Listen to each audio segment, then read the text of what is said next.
Salut tout le monde. Donc aujourd'hui on se retrouve pour parler de Loki, de l'épisode 1 de Loki comme vous avez pu le voir dans les titres.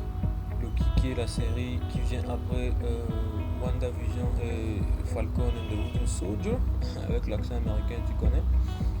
Donc on est là pour parler un peu de l'épisode 1 qui est sorti un mercredi sur Disney+. Donc Loki c'est l'aventure maintenant de Loki en solo. C'est cool, on aime bien voir les personnages secondaires dans leur aventure solo, c'est cool.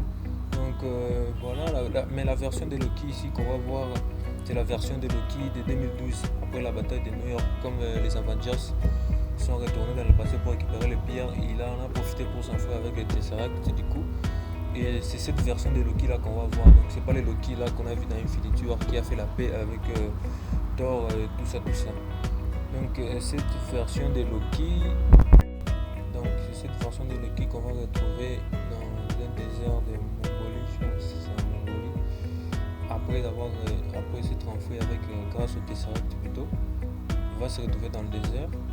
Et c'est là où la TVA va intervenir. C'est là où les agents de la TVA vont intervenir, vont débarquer pour attraper Loki. La TVA, ils sont là.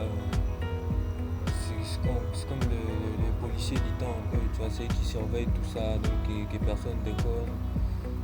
Parce qu'il y a eu un truc, la guerre du multivers, on va voir ça après. Et c'est eux qui sont venus l'attraper pour l'amener maintenant au TVA, au QG, je peux dire, de la TVA. Et on peut constater que les agents de la TVA exercent un pouvoir bien au-delà de celui de Loki. On a bien pu le voir, ils utilisent des armes là, ça fait flipper frère. L'autre là ça a désintégré l'autre gars en un seul coup, des trucs là c'est time white, c'est time switch, je sais pas c'est quoi, qui t'est remis à l'action que tu viens de faire avant. Donc arrivé à la TVA, Loki ne peut même plus utiliser ses pouvoirs. Donc on montre carrément que eux c'est une autre dimension. Tu vois carrément que eux ils sont au-dessus. Et on revoit même à un moment les pierres d'infinité. Les pierres d'infinité qui étaient à la base des derniers films de Marvel, tu vois, l'essence, la puissance quoi. Et là-bas ils utilisent ça pour faire des ricochets en fait. Donc c'est ça. C'est ça, non, plus précisément, les mecs là ils utilisent ça comme presse-papier, un truc comme ça, donc tu comprends direct que les gars ils sont pas dans la même dimension que toi, quoi, donc ils sont pas là pour jouer avec toi, et ils sont vraiment au-dessus, donc voilà, ils sont trop forts, ils sont au courant du passé, du présent, du futur, même l'agent Mobius que vous voyez là, donc si tu as regardé l'épisode, tu l'as vu sûrement, tu vois, lui ici il fait le mec sympa mais il est bizarre. Donc à un moment donné il montre les futurs à Loki, comme lui venait de 2012, il ne savait pas ce qu'il était devenu. Donc là il lui montre un peu ce qu'il était devenu, il lui montre que au futur leur mère est morte à cause de lui. Et il voit aussi sa mort face à Thanos. Et donc voilà, il comprend que là il est dans un endroit là où c'est pas un endroit commun pour lui, tu vois, il se sent faible dans cet univers. Il y a une conversation très, très intéressante entre Mobius et Loki là où il lui pose des questions quand il dit pourquoi il a besoin de se sentir tout puissant, tout ça. Et Loki lui renvoie un truc bizarre, c'est sa destinée, tout ça. Donc très très intéressant la conversation qu'ils ont eue entre Mobius et Loki. Encore une fois, je répète que moi je le trouve chez lui le mec. Mobius là, son nom là, Mobius, je sais pas, il est bizarre, il est trop propre. Il est trop propre en fait. Genre, les mecs, il est trop clean. Donc il y a sûrement une douille derrière ces gars, mais on verra ça au fur et à mesure de l'épisode. Si c'est aussi ça, l'épisode 1, tu vas nous présenter un peu tout, nous donner un peu l'envers du décor pour nous préparer à la suite quoi. Du coup, les multivers. Voilà, on nous a parlé aussi du multivers, on nous a présenté les gardiens du temps grâce à la mascotte là, la Miss Minute, très intrigante elle aussi. On nous a parlé des gardiens du temps, on nous a expliqué tout ce qui est multivers, tout ce qui s'est passé, pourquoi les gardiens du temps ont fait ce qu'ils ont fait, donc ils ont créé une seule timeline et les gardiens sont là pour protéger, pour permettre à ce que il ne reste qu'une seule timeline pour éliminer les autres.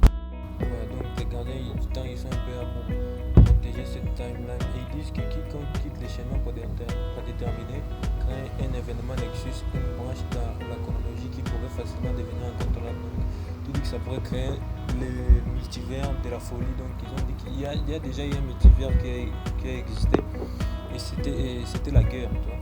Et c'est par rapport à ça que les gardiens du temps ont pris la décision de créer et former une seule timeline et d'éliminer tous les autres pour ne plus avoir à revivre le multivers de folie qu'il y a eu. Là, c'est carrément un tease vers Doctor Strange 2, qui est le titre donc, du multivers de folie.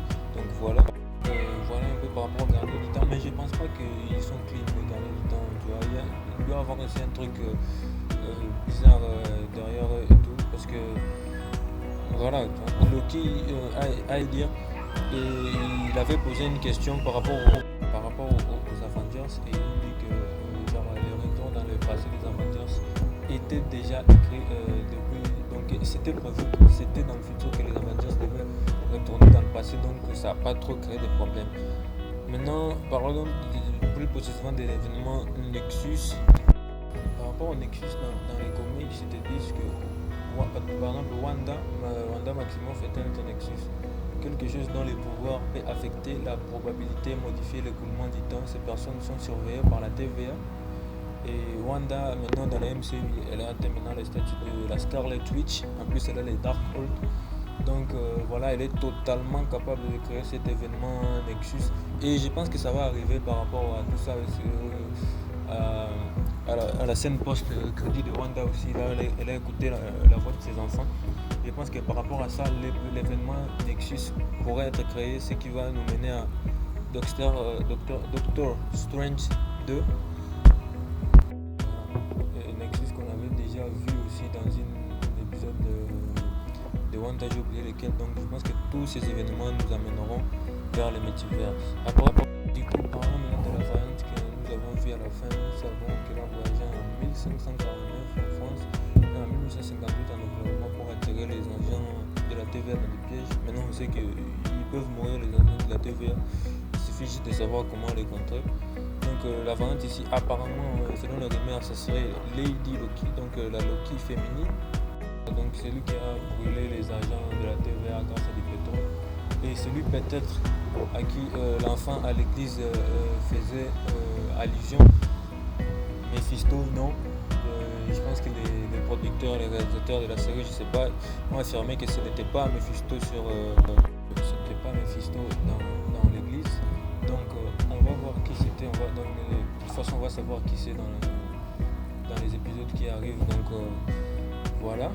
Et dans les derniers instants de l'épisode, Loki se rend compte qu'il ne peut rien faire en fait. Voilà. Pour l'instant, en tout cas, il ne peut rien faire. On connaît Loki, tu vois, c'est de la malice, donc on ne sait jamais, mais il décide d'aider d'abord la TVA à régler les problèmes qu'ils ont avec les variants Loki eux-mêmes. Je vais vous partager quelques petits trucs qui ont échappé.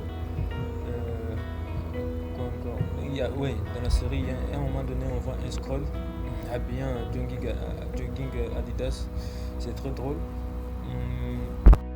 Et il dit que Loki il savait que les Avengers avaient voyagé dans le temps parce qu'ils pouvaient sentir l'eau des colonnes de Tony Stark, tu vois, il pouvait sentir son léo, un truc comme ça, tu vois, ça c'est très marrant aussi. Donc il était déjà au courant que les Avengers avaient fait un voyage dans le temps.